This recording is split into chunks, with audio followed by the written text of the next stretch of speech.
Concavidade da parábola, né, a parábola ela é delimitada por duas regiões. A região convexa, né, que é essa parte exterior, e a região côncava.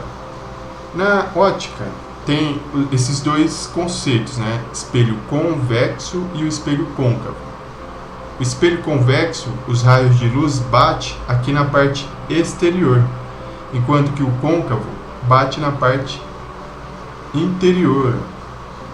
Para nós, na nossa concavidade, o que vai interessar, por isso que chama concavidade, vem da palavra côncavo, vem daí, o que vai interessar é a parte aqui de dentro. Então, a gente deve olhar, nosso olho deve estar focado aqui na parte de dentro. Tá? Então, o que vai determinar a concavidade é o número A, né, o coeficiente A que acompanha o x². Tem duas possibilidades. Quando A é maior do que zero, ou seja, A positivo, a concavidade é voltada para cima. Ó. Isso aqui é a concavidade, certo? Parte de dentro. Então a gente olha sempre aqui para dentro, ó, certo? E a concavidade, quando A é positivo, é para cima. Quando A é negativo, a concavidade é voltada para baixo, que é a concavidade. É isso aqui que a gente está olhando, ó, de dentro. Então, a concavidade é voltada para baixo. Pensa no seguinte, ó, quando A é positivo, feliz. Então faz um sorrisinho. Quando A é negativo, triste. Faz isso aqui. É assim que a gente lembra. O segundo passo é encontrar as raízes da função quadrática. Ou seja, o que é isso, né? As raízes nada mais é do que igualar o y igual a zero. Quem que é o y? O y é essa regra aqui, ó. Ax² mais bx mais c. Eu vou igualar essa regra igual a zero, de modo a encontrar os valores de x, né, os zeros. As raízes são os pontos onde vai interceptar, né, onde vai tocar o eixo x, esse eixo aqui, ó. Então a gente vai olhar para o eixo x e vai ser onde, se caso existir a raiz, né, e a gente vai ver condição para saber a quantidade de raízes, vai ser onde toca o eixo x. Como é a função quadrática do segundo grau, vai ter duas raízes, uma única ou nenhuma, né? Então vai ter no máximo duas raízes, né? Porque é do segundo grau. E o que determina isso vai ser o seguinte, ó. Lembra do delta? Discriminante, né? Essa fórmula aqui, ó. Delta é igual a b ao quadrado menos 4ac. Certo? E o x vai ser o que? Vai ser determinado como? X é igual a menos b mais ou menos raiz dividido por 2a. E aqui no caso é a raiz do delta. Certo? Então essas duas fórmulas a gente tem que lembrar, né? Essas duas aqui, ó. O delta e o x. O delta é importante para a gente determinar a quantidade de raízes, tá? Por exemplo, aqui, quando o delta é positivo, aqui, significa que quando o delta é positivo, quando o delta é maior do que zero, tem duas raízes distintas, né? E aí a gente chama isso de x1, né? Porque as raízes são os valores de x. x1 diferente de x2, tá?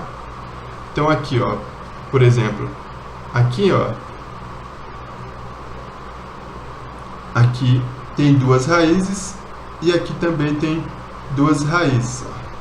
x1 e x2, x1 e x2. Só que acontece, nesse caso aqui, ó, a concavidade está para cima, então A é maior do que zero. E aqui, a concavidade está para baixo, A é menor do que zero. Tá?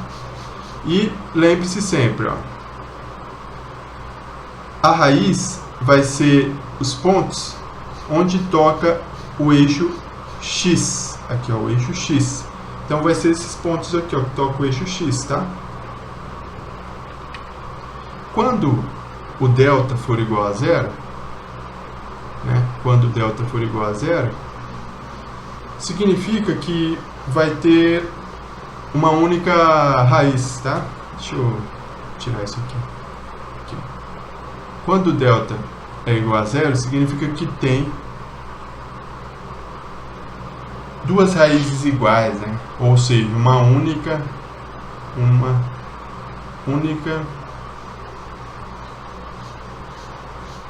raiz.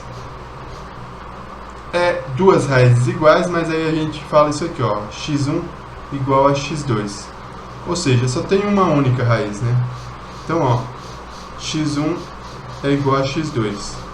Quando A é maior do que zero, com cavidade voltada para cima. Quando A é menor que zero, com cavidade voltada para baixo. Mas toque um único ponto aqui no eixo X. Tá bom? É isso aí. E quando o delta é menor do que zero, o que acontece? Quando o delta é menor do que zero, não tem raiz, no caso real, não tem raiz dos números reais. Então não vai tocar o eixo X, ó, não toca o eixo X, tá vendo? Não tem raiz real. Então é isso. A gente tem três possibilidades, né? Delta menor do que zero, não existe raiz real. Delta igual a zero, toca em um único ponto. E delta maior do que zero, toca em dois pontos. Tem duas raízes distintas.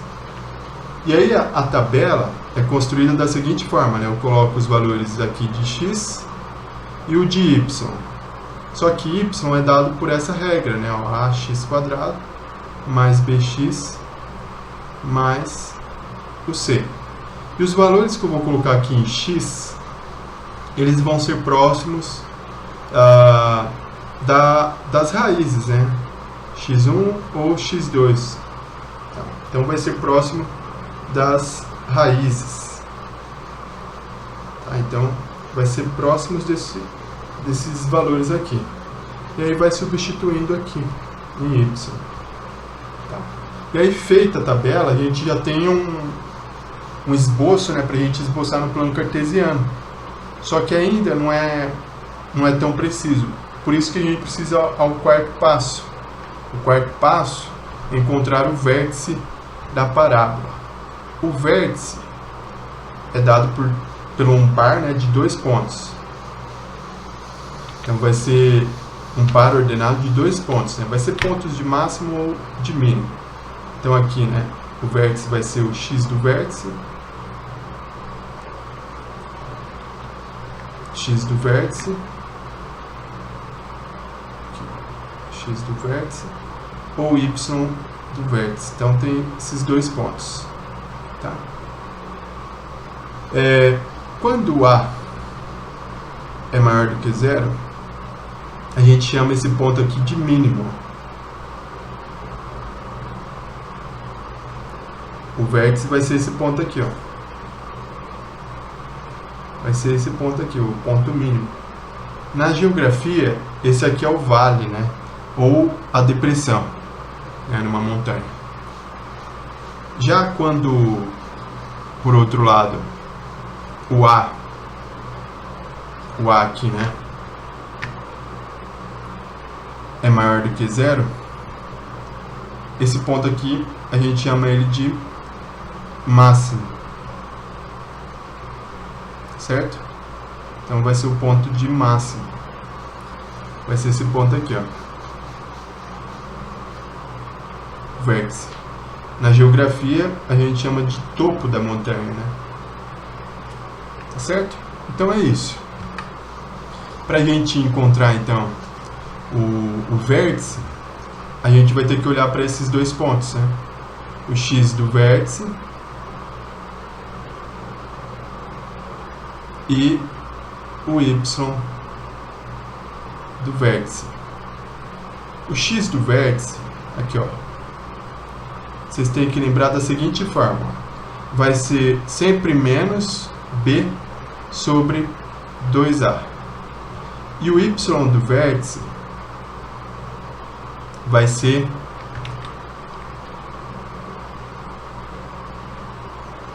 também o menos, só que aqui vai ser o delta dividido não por 2, mas por 4a. Então, essa fórmula aqui que vocês têm que lembrar, tá? X do vértice, y do vértice.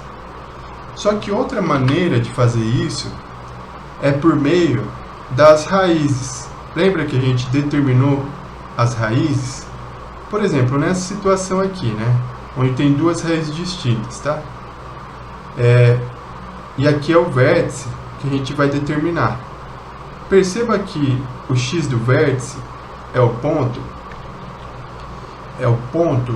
onde deixa eu apagar aqui.